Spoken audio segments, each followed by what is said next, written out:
Well, y'all, I'm gonna get this started. I don't really have much for everyone today. The only thing that I was gonna bring up is next week is an interactive roundtable on email. My presentation will be short. I'll be calling on people, so just please have your best tips, your best email tips that you want to share with everyone, and questions that you would have to bring to the table.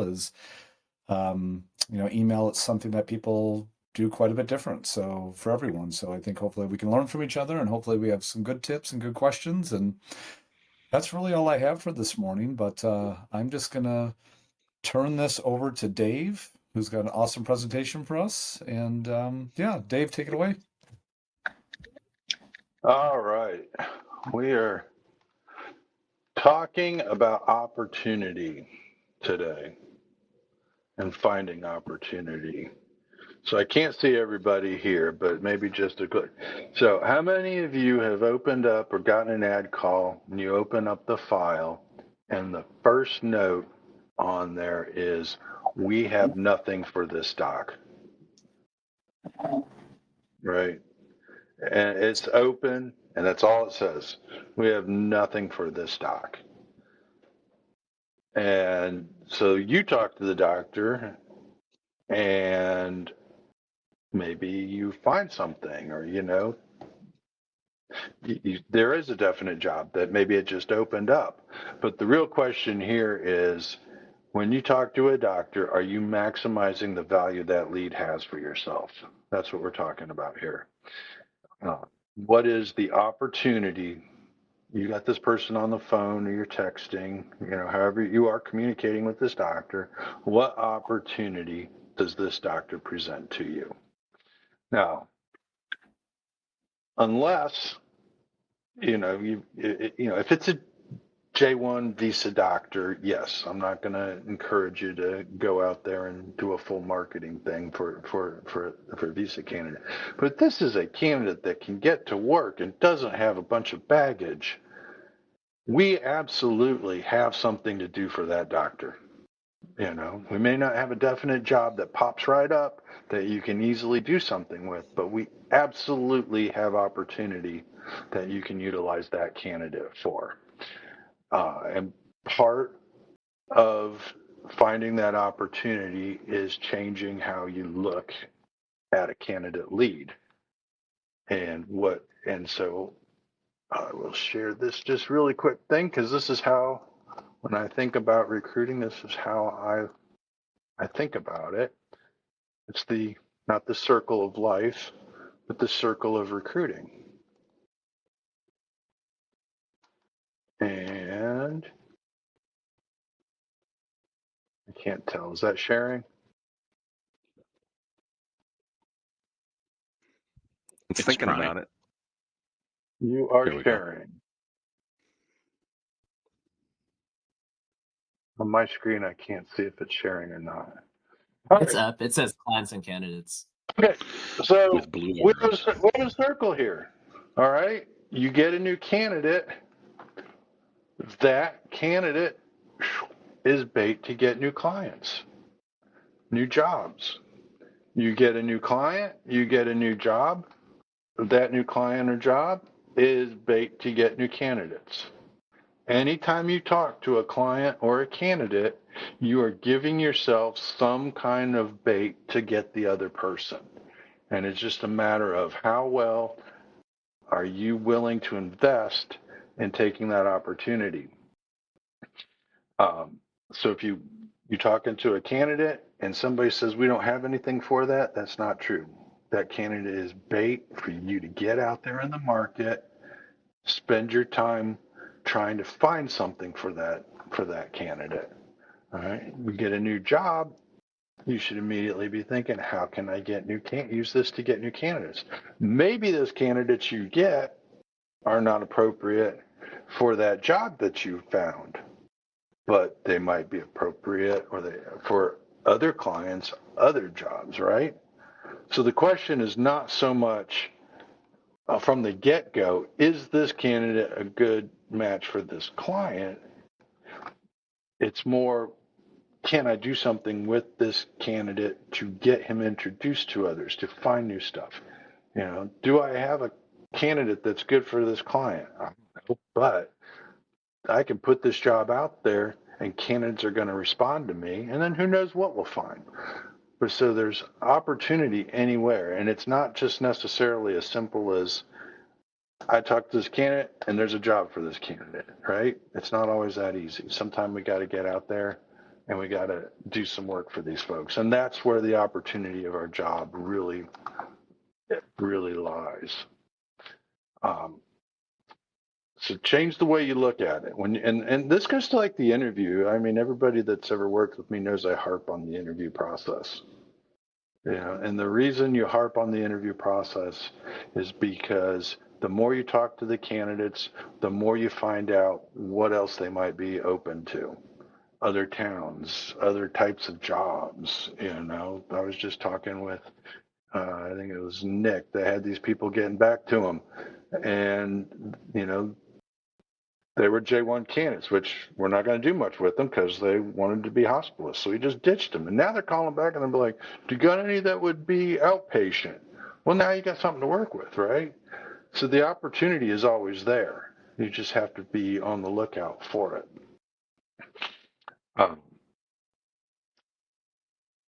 So the main point here is change your thinking. Change your thinking about how you're taking job orders, right? Instead of just getting, a bullet point list from them and saying, well, they're only going to look at this, they're only going to look at that, let's push them a little bit. Would you look at a candidate that did this? Would you look at a candidate that did this? And then you'll find that they're going to be more open to other things than what they just tell you right off the bat. They may have to get back to you, they may want this or that, but there is the opportunity to find candidates in our system that we can get to them. The other opportunities with clients, and this wasn't even really on my radar, and it just came up today, and it's such a good opportunity. Emily has a client, ChenMed, we get some placements, but for the work that we've done for them, they pretty much suck. All right. They came back to her today and they're like, we need to hire 90 doctors in the next 6 months. We've all heard that before, right?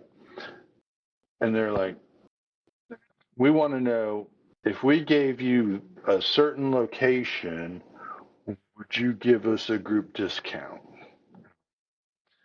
And so a lot of times I think people are immediately going to be like, just write this off, right? And what Emily and I discussed was, okay, they're talking to us because they need doctors. They're in a pinch. Otherwise, it was one of the founders of the company that was messaging her. And so they obviously need these doctors. And our fee right now for us to go out and find them is zero, right? I mean, they don't pay us anything up front. So the ultimate fee is if they place somebody. So we were discussing what are the hurdles to actually placing doctors there.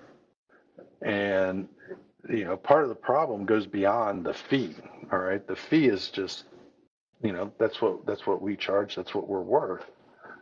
And so Emily was able to, well, they don't do this and it's lower, and they've got competitors that do the same exact thing as them. So I was like, here's our opportunity. They're coming at us wanting to give us, a certain area and us give them a discount, but we're going to come back to them and we're going to help them fix their process and get more money out of them because they need doctors. We know it. They know it.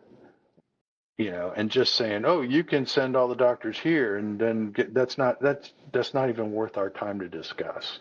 The opportunity now is to knock our competitors out and get more money out of them, and then ultimately place more doctors with them. So when clients, the point here is when clients come at you and they're asking, can you do this? Can you do that? They have a problem. All right. Otherwise, they wouldn't even take the time to come and talk to you. So you need to recognize, or we need to all recognize that there's a problem here. And the solution to the problem, different circumstances, obviously, for different clients. But, if they're like, if we give you 10 jobs, can you give us that's not the solution to their problem, because they can give us all the jobs we want. But if none of you guys want to go out and spend your time trying to find doctors for a discounted fee, it doesn't matter. It's going to be zero across the board. Zero placements for them, zero money for us. It doesn't matter. The opportunity is for us to put our clients in a situation where we want to go out and do the job for them. We have so many clients out there. There's so much opportunity for this, and the clients think, oh, I'm just going to do this. And hey, why wouldn't you? You've got exclusive rights to this area. Why wouldn't you want to take advantage of that? Well, because we've got 4,000 clients across the country, and I can send a candidate to you, and I can send it to 5 other places. And if they're going to pay me $6,000, $7,000, $8,000 more, who do you think I'm going to push on? It doesn't matter that you've given me exclusive rights to this area. We're a nationwide company. We don't need a geography, right? We need clients that are going to pay us a fair amount when we place them. We need clients that are going to do the job right. And if we can show them where they're falling short of doing the job on their end and make them happy about paying us more, then we're all going to be better off. So that one literally just popped up 10 minutes before I hopped on here. So I thought this was like a really good something to throw in there that wasn't part of my presentation. So, but think about it though. It's we hear about it all the time. Clients come to us and they're asking the wrong questions a lot of times. And our response to our clients should not be to throw our hands up and be like, can you believe these people? All right. But our response to our clients should be, wait a minute, this is an opportunity. They're having an issue. They're trying to figure out how to solve this issue. All right. They're thinking if they do this, then this is going to happen.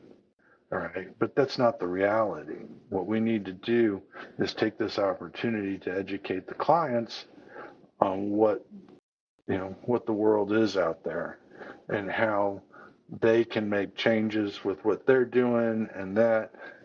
And hey, if you properly motivate us and you do these things, we'll fill your jobs. No ifs, ands, or buts about it. So even seemingly dumb questions are an opportunity for us to really get in there with our clients. The same goes with candidates, all right? You got a candidate, you're working a candidate, and the candidate throws something at you out of the blue. Signed a locums, wife's mom got sick and they want to go here, right? A lot of times people's initial reaction is to just be like, can't believe this. But in all honesty, what they're just doing is opening up a new door for you. And so when we get a candidate, and they throw we don't have a definite job, they throw someplace new at you. The opportunity here is to go out and market that candidate and get in there, reach out to clients, use our email system, call our clients, spend your time during client time. Clients are available during the day. They're not available early in the mornings. They're not available at night, right? Most of our clients are not paid on commission, so they are not motivated to take phone calls at 7 o'clock at night or 6:30, 7 o'clock in the morning, right? That's not good time to do client work. But 9 to 5, they're there, right? You just got to reach them. So when you take a candidate and you go out and market that candidate, the biggest benefit to you is when you find a job, calling, emailing, a lot of times this is going to be a new job. It's not been out there a lot. And your candidate goes from just being another candidate to, in a high likelihood, being the first, maybe the only candidate into this job, which gives you a huge, huge advantage on placing this candidate with this job. You may not find as many jobs for a candidate doing that, going out there and marketing them, but the ones you do find are going to be so much better, especially if you're calling and you get a client to call you back and you can actually talk to that client about the candidate and talk to the client about that job and really get the details in person versus some bullet point sheet that they send you because they read something that you emailed them. The more you can talk to them, they're going to give you better information. That information gives you better opportunity to match these up. They may say something and it contradicts some way what your candidate has told you. You can talk to them about that contradiction. You'd be surprised at how easy, they say they're paying 250. The candidate says he wants 275. Well, it's really not that much of an insurmountable distance if we're talking and we have presented this candidate. Oh, well, we could probably do this, this, and this, right? But if you're not out there really pushing, you're missing those opportunities. If you're just kind of trying to push paper, that's, you're going to miss a lot of the give and take that really allows us to place candidates pretty successfully. And so really look at the different things that the candidates throw at you as opportunities to do something different with that candidate. Maybe you've talked to them about 3 jobs and they're like, well, yeah, but I've got a job that I'm making more than any of those. All right, well, you told me you wanted to be here. This is what they're paying. What's more important to you? Do you want to be here or do you want a job that's going to pay you more? All right. They may say, well, I only want to go there if it's going to pay me more, in which case, maybe that's your opportunity to find a new candidate to work. Or maybe it's your opportunity to call people in our database that don't have signed contingency agreements and see if you can find a better job for them in that area. In which case, maybe you do find one. Maybe you make all those calls and you don't find anything. And then that's your opportunity. Maybe you call that doctor back and say, there's nothing. Sorry. I got 5 jobs. None of them are paying you more. Call me back when you just want to move there. And because if they really want to go to a specific area and you've got opportunities to talk to them, but there's a but, they're going to give in on that, if it's really what, if they really wanted to go to this area and you're like, I have 3 people, but so far none of them are paying what you want. Well, maybe I could at least talk to them, and right. So you can push the things, but you only do this if you're out there and you're really trying to create things to work with versus just seeing what's in our database, right? Community health system jobs, you're not going to, you may send them and then they just sit there, and then you're wondering why isn't anything happening? Well, because that's the kind of client they are. But that you've got a candidate that wants to go to a place where they have facilities, so maybe you should be calling their competitors and saying, hey, this guy's talking with these places. Are you interested in a candidate like this? And they're not some big bureaucracy, and suddenly you got a new client that can move really fast and can be nimble and can give more of what they want. But you don't know that if you don't try and get that candidate into the market, into their competitors, and really spend your time trying to find new opportunities. The same thing, maybe they give us a job and it's this or this, low salary, and you've got 4 candidates to present to them, but none of them want that salary. You, this is your chance to come to them and be like, hey, I got 4 candidates that'll talk to you, but not one of them's going to accept the salary you got. All right, well, let's talk. What do we got to do? And maybe you can take this kind of mediocre job into something that could be really fantastic because the CEO is like, this is really important. Tell me what we got to do to get somebody in here. And now all of a sudden you've got information nobody else has, and you can jump on that to get somebody in there faster using this new information and put yourself in a position to be leading the charge. So this is just not anything new here, I understand. But it's like, this is the kind of, when you're talking with candidates, when you're talking with clients, you really got to be thinking, not so much is it this to this, point A to point B, but how can I take what I'm hearing here and create multiple options here? How can I expand what we're talking about? And it's kind of a mindset. I just feel like too often that there's nothing for this candidate, I'm moving on, and when you do that, in our management team, we're always talking about you're just chasing candidates. And just chasing candidates is not nearly as successful over the long haul as getting a good candidate and maximizing everything that we have that you can do. So, what are those things like you can do? We've got definitive healthcare. We've got, in terms of marketing, taking a candidate and marketing them. All right. Definitive healthcare's got thousands and thousands of clients that we can get you a list with phone numbers, and you can start calling those people to get brand new contingency agreements.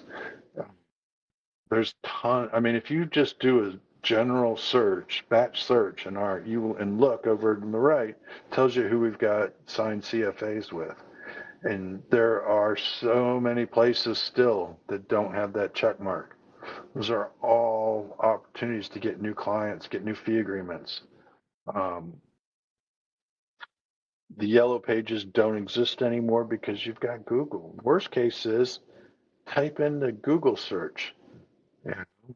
Family practice groups in Louisville, Kentucky, right? Most of what comes up is going to be University of Louisville.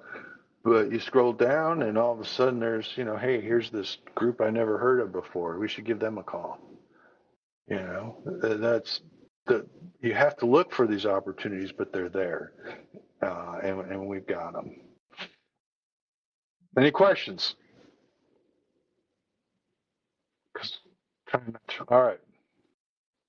So when you take advantage of this, what rewards do you get, right? Because I know we send out, the weekly goal update every week, and it looks like send outs and interviews is what it matters, but that's to keep everybody on track. There are way more rewards here. So you find a new job for your candidate.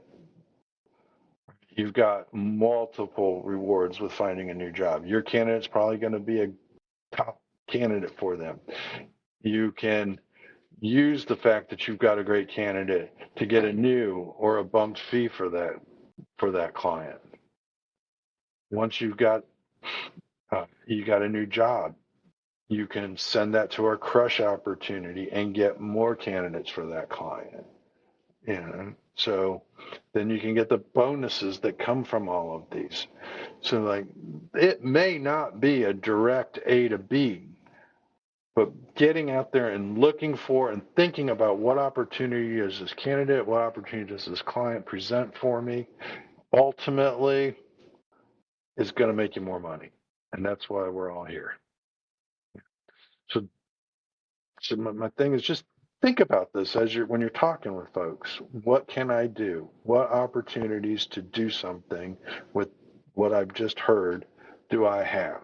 think about that every single time you have an interaction with a candidate or a client, and then act on it. Don't just think about it. Stop what you're doing and act on it. If and it's gonna pay off for you. So a little shorter today, but again, Dave, one thing I wanted to amplify what you were saying is I know one of the common denominators that you and I have talked about and others in the management team is the common denominator of those that are very successful are a great client base. And those that have a really good client base are all doing really well.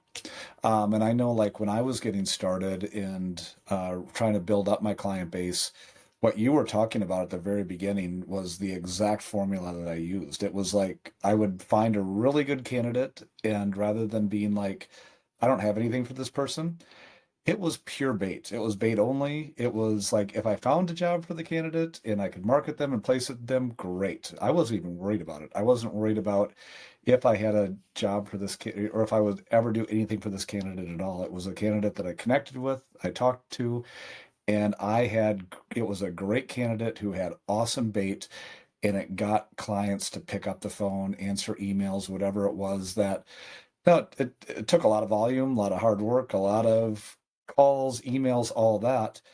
But if I did it enough, did it consistently enough with really good candidates, it was the best way for me to find brand new clients that I could get my foot in the door and then flip into an agreement, job searches, and hopefully turn them into a long-standing client. So yeah, I just wanted to amplify what you were saying in the beginning because it was you rather than just moving on from those candidates, I saw it as a great opportunity to find clients, which is the most predictable way for us and everyone on for all of us to be successful doing this. So I just wanted to amplify kind of what you were saying and kind of give my own 2 cents on that. and to follow up on that, I looked at our top 5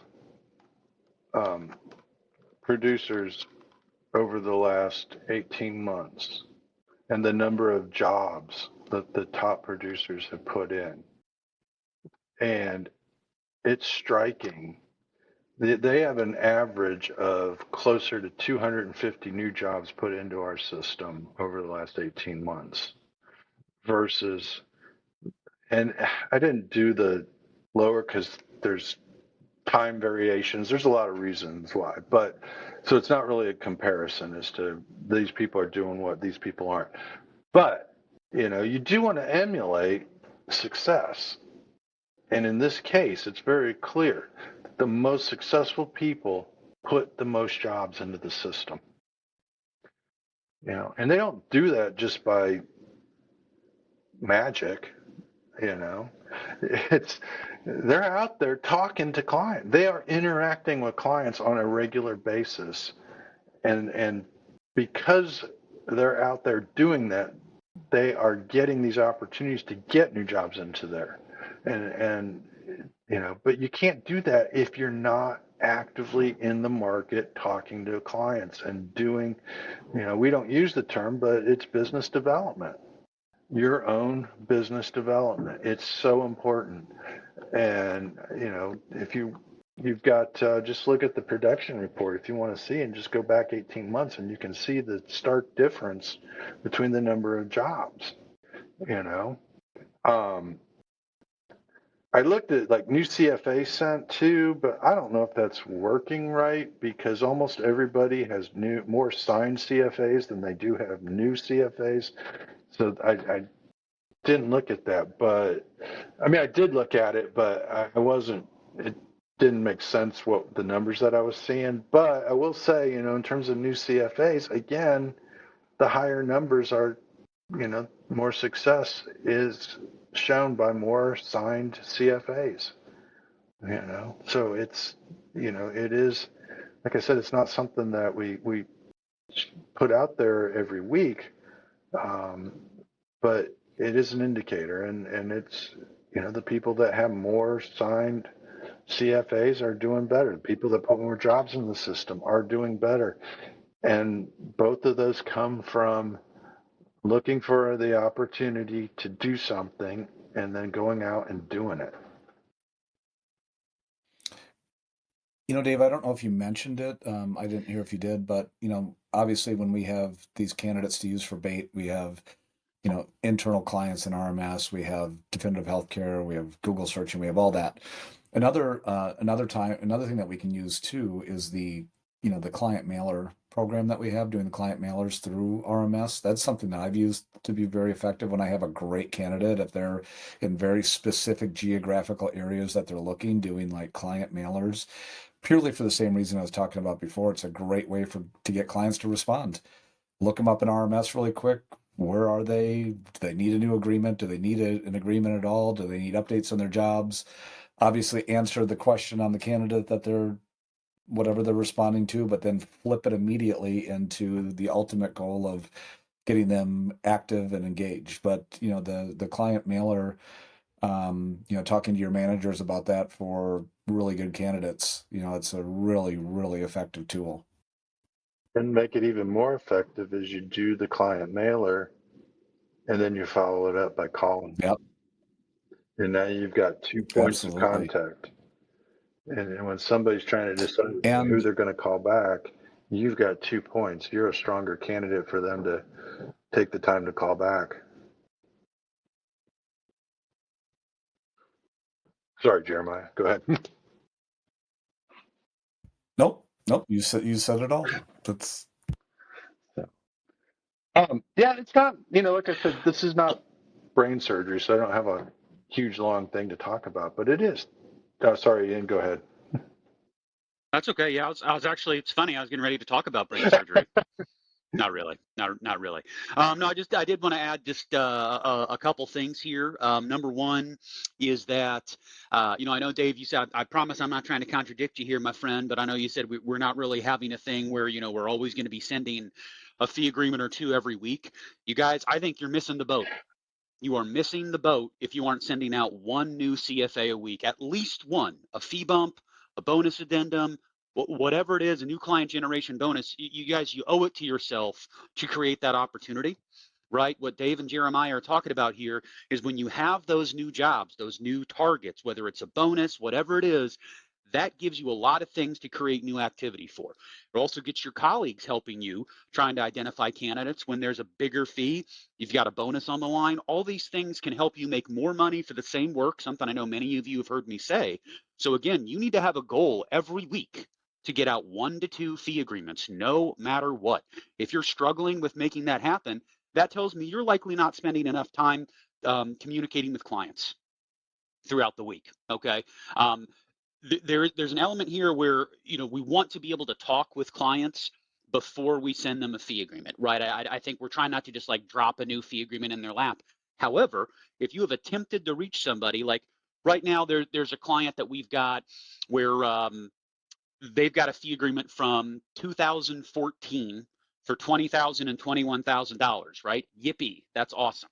And so we're trying to push to get a higher fee with these folks, right? And so just recognizing those opportunities alone likely could get 1 or 2 fee bumps out for you a week. There's a lot of old fee agreements out there, everybody, but everyone here should have a plan of, I would say, a minimum of 4 to 5 hours a week that is dedicated to just talking to clients, whether it's email, it's on the phone, it's whatever, trying to get new fees, trying to get new jobs, trying to get new clients. That's the bare minimum that everybody here should be utilizing to try to achieve this goal. It's important.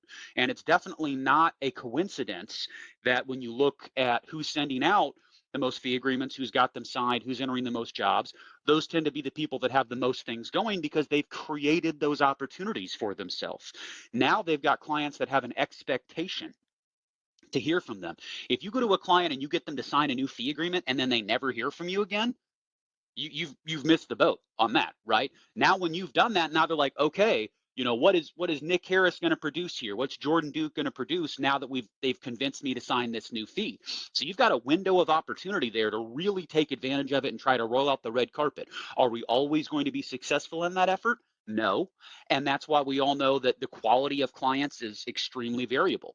So you need more and more of this. But I just think if everybody sent out one a week, let's even just say, take 4 weeks out of the year, that's still 48 fee agreements for every single recruiter here at Curari. Okay, we multiply that by 12. You guys, we're cooking with gas. We're looking at over 500 fee agreements being sent out throughout the year. If we can do that, how much more material are we all going to be able to take advantage of with that type of an effort? And I know, Dave, you definitely remember this.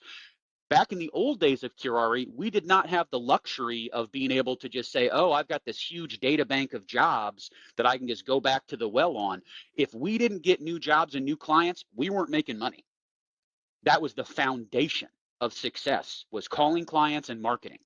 And I think there's an element of what we do now where we're in such a luxurious position to have all these jobs and all these clients, but that doesn't change the fact that there's still so much more business out there to capture and so many things that you can still take advantage of, from an increase, from a bonus addendum, things like this. And one of the things I think Dave was really highlighting here is you've got to be able to identify when those opportunities are available. You've got to be able to listen to a client's pain points and understand when you can push on that. Just like what you were saying about ChinMed, right? It's yeah, they want a volume discount, which LOL, I don't think placing more doctors is less valuable than, or excuse me, placing more doctors isn't less valuable than less doctors. Okay, it's more valuable. But point being here is that we recognized if they're pushing us on this, if they're like, hey, we really need your help, what if you give you this great location, would you cut us a deal? If it was so easy for them to fill that job in this great location, they wouldn't be making that presentation to us. So that's recognizing that an opportunity exists to exploit what's going on there and push back and say, hey, I really appreciate that, but if this is an urgent need, we need to go up, not down. If you want our maximum attention, that's what it's going to take. Because remember, when we're talking about these types of things, we want to give people an opportunity to say, hey, I want to work on your search, on this particular job, on all your jobs, in lieu of other things. I want to take my time away from other clients and other jobs to focus on your work, but I can't do that unless there's an appropriate reward. We all have to think about our opportunity cost, right? So don't shy away from thinking about these things and talking about them with clients, because that's the justification, right? Well, why would I pay you $30,000 now if our fee agreement's in place and it's $20,000? Well, because nobody's going to send you any candidates for $20,000. We have no incentive to do that. If we, throughout the course of the day, if we happen to get somebody who, golly, they have to work for this health system in this exact location, we'd always rather take something than nothing. But I will tell a client, we don't have a single consultant that's going to go out of their way to look for physicians for your gastro job when you're going to give us $20,000. We're probably not even going to advertise that job because your location isn't strong enough. And so if you want extra time, that's what you've got to pay for, right? I'm sure you all have. Can you guys hear me okay? My headset just did something weird. I'm sure you all have heard the phrase of you get what you pay for, right? And so if they want a higher level of service, they've got to be willing to pay us that. All right. That was my 2 cents here. Appreciate your time. Thanks, Dave. Yeah, and You know, hopefully it was and one clear thing, about what I was trying to say there, because it wasn't. You should. I was saying we don't report back to you how many you send out, but it's still important. So I hope I didn't make that. I have a question. It might seem out of left field, but it had to do with something Dave touched on, which I think it was bonus addendums. Part of my pitch or going into it is that our recruiters are money motivated and paid on commission. How many other companies out there are approaching them with the same sort of rhetoric? Is that par for the course? I mean, I know a lot of recruiters are paid on commission, but I feel like when I pitch a bonus addendum, a lot of them are like, you want an extra XYZ on top of the 30K fee you already have. And it strikes them, it kind of comes at them out of left field, like they're surprised that I'm even asking. I would say most other companies are going to come back and hit them up with a retained search, and they're going to ask for money up front without producing anything. And so we're asking for the equivalent of a retainer, but we're asking for it after we have produced for them. Got it. I think the other key thing here, Jordan, is that if they haven't expressed how critical the need is, right? Or you haven't been able to kind of suss that out from them, they're probably going to say no. I mean, if they've got a full pipeline of candidates for a job and they're getting everything's covered, why would they pay us that extra money? Why would they even take a chance on it if they feel like they're set? Right? So you got to pick your spots. And that's why, if you're considering asking about a bonus addendum, what are some things you want to think about first? Well, how long have they been looking to fill this job? How many candidates have they interviewed so far that haven't accepted? How long can they go before they might be in trouble? They might be losing money. They might be losing referrals if they don't have someone in this position. What's kind of that drop dead date? And if they're like, that date, Jordan, was yesterday, right? Where maybe literally and figuratively, okay, like they just got a surprise resignation from someone. And now they're like, gosh, if we don't get an orthopedic surgeon in here, now we're going to lose our referral base. It's going to go to the competitor across town. Who knows if we're going to be able to recapture that? Now they've got an extremely strong incentive to have you work quickly, to make this a top priority, to make it a top priority for our entire team, right? The language I like to use is this kind of bonus addendum or even a fee bump in some circumstances can elevate your job, Mr. and Mrs. Client, to the top 1% of all the jobs our 30 plus consultants are working on. And we've got over 8,000 job opportunities, right? So their ability to diversify their time, to pick and choose on what they want to work is great. So the greater incentive you're able to provide to us, the more I can tell everybody on my team, hey, Curari, drop what you're doing. 30K bonus addendum coming in for an orthopedic surgeon, right? Now you got everybody's attention. But again, if the pain isn't acute enough and you haven't asked the right questions to identify what's going on with that search, then yeah, I think a lot of times you are going to be met with just like, well, why would I do that? I don't need to do that. If for the same reason that I've probably told many of you that when you started out here and you're doing your general marketing, if you get on the phone with the client and they say, we don't have a need, you're like anticipating any needs in the next 6 months to a year, because that's when a lot of physicians start looking. They want to find something as soon as possible, at least a year out. They're like, nope, we just hired somebody. We're not going to bring on anybody for 2 years. We don't need any help right now. You're just going to end the conversation right then. We don't have clients that are going to sign a fee agreement for a need 2 or 3 years down the road. They're going to sign a fee agreement for when they need the help. And bonus addendums are the same way. They're going to sign those when they need that additional assistance. And so I think you got to pick and choose your spots. And, clearly we've had some people that have really been able to pick some awesome spots, right? We had a couple fees this year, courtesy of Peter Lee, highest Curari fees ever in the history of the company, right? $50,000 bonus addendums. And I guarantee you they didn't agree to that just because they wanted to pay us more money. They did it because they felt like they needed to and because Peter convinced them that was the right move for them to do, and it worked, right? And so think about that, right? You're trying to sell somebody on a bonus addendum. Hey, guess what? Just earlier this year, we had a client with a desperate need. I think it was for cardiology and I want to say neurology, maybe, Peter. Doesn't necessarily matter, but point being is that they had these urgent needs. It wasn't a particularly attractive location. They knew they had some challenges in recruitment. They came to us with an unbelievable bonus opportunity. We filled both of those jobs. We made it a top priority and it worked. And no one at your organization is going to look back and say, you know what? Now that we've got these two physicians here, they're productive, they're making us money, they're making themselves money, they're providing a valuable service to the community. Nobody's going to look back a year from now, client, and say, you know what? That was a huge mistake that we paid Curari that additional $50,000 bonus. As long as they stay for some substantial amount of time, that's a great investment for them. So just remember, these people make a ton of money. There's a lot of dollars out there. I think the ceiling for fee plus bonus addendum is $100,000. That's where I think we're at right now. And I would love to see somebody get that. So throw out big numbers. You never know what's going to happen. I know we've all been in a situation where likely you've said, hey, would you agree to $30,000? And they're like, yep.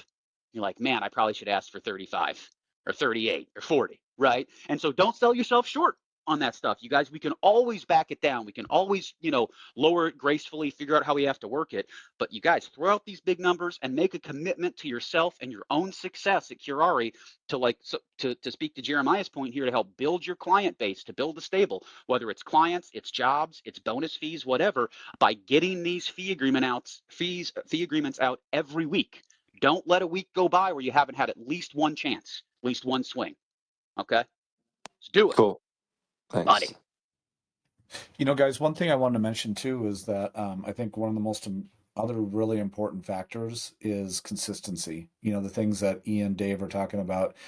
If you're doing this, it's not that you have to put in 8 hours every day, but if you're consistently putting in whatever the managers are recommending to you, an hour or two on different things each day, and you're doing it every single day, you're going to have some days you're going to be very successful, some days big swigs and misses. But I think that's the other huge common denominator, is that those that are consistently doing the things that work over and over and over again daily, and you making that a part of your schedule, that you're planning and you're putting it into your schedule.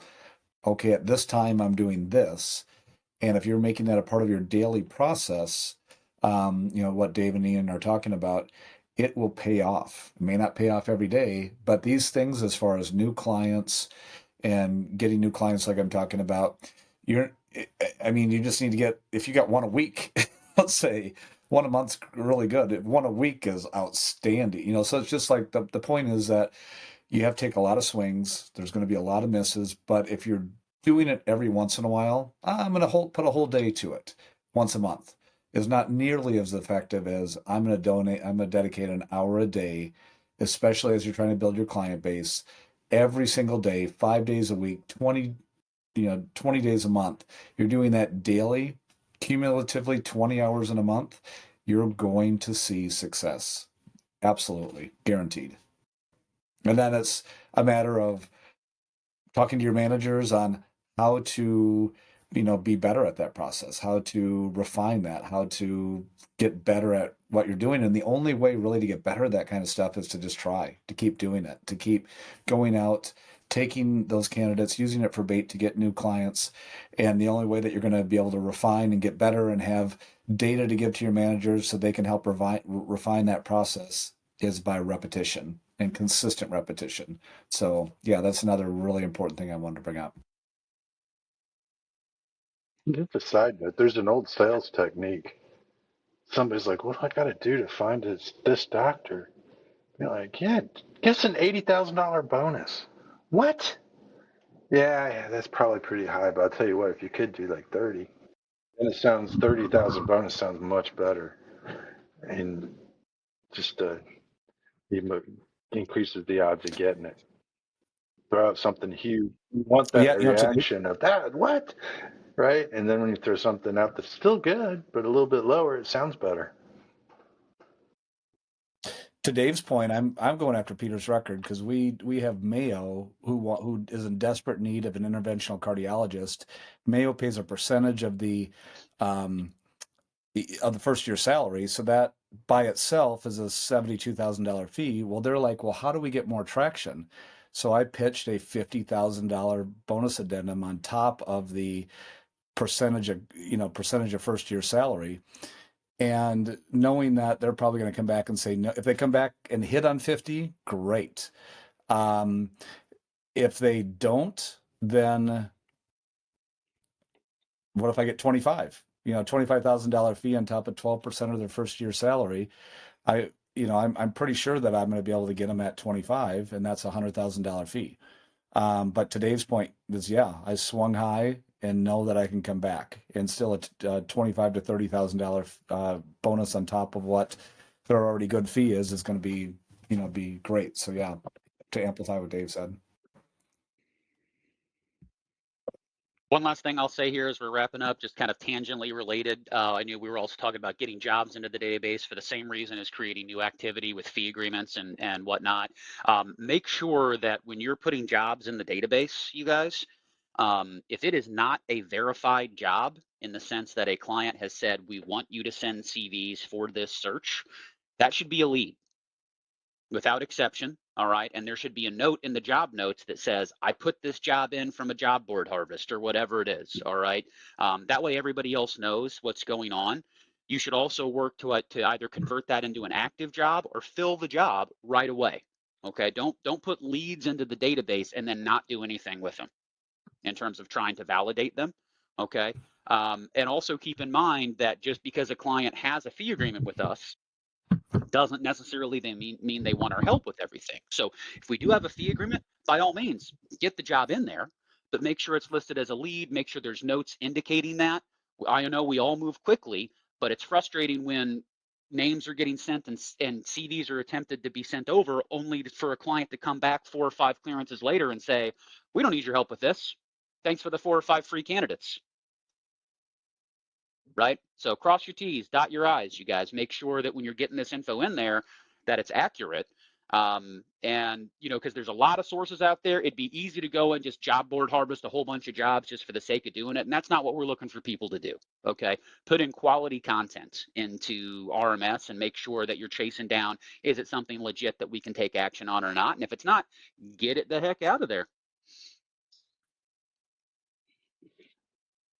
And actually, Jeremiah, Dave, would it be okay if I just took 1 minute to show to just remind everybody here, since we're talking about this, trying to convert holds and leads? I sent out an email yesterday, right? There's now an opportunity in the job search where you can search by hold only, lead only. Okay, if you're looking for quick action to get activate new jobs, have a reason to call clients for fee bumps, bonus addendums, etc. Run those searches, everybody. See what you can do to get those converted. Either move them up or move them out. Get them active or fill the job. Okay. Last thing I'll say is if a client says to you, we are no longer recruiting for an OBGYN, I am pleading, fill the job. Don't put that note in there or and leave it. Don't put that note in there and move it to hold. That's not on hold. They don't need our help with that anymore. Get that out of the database. Pretty please with cherries on top. All right. You guys are the best. Thanks, Ian. All right, let's go find some opportunities. Thanks, Dave. Thanks, Dave. Appreciate it. Thanks, Dave. Thanks, Good Dave. job, Dave. Thanks, everyone. Thank you. Jeremiah.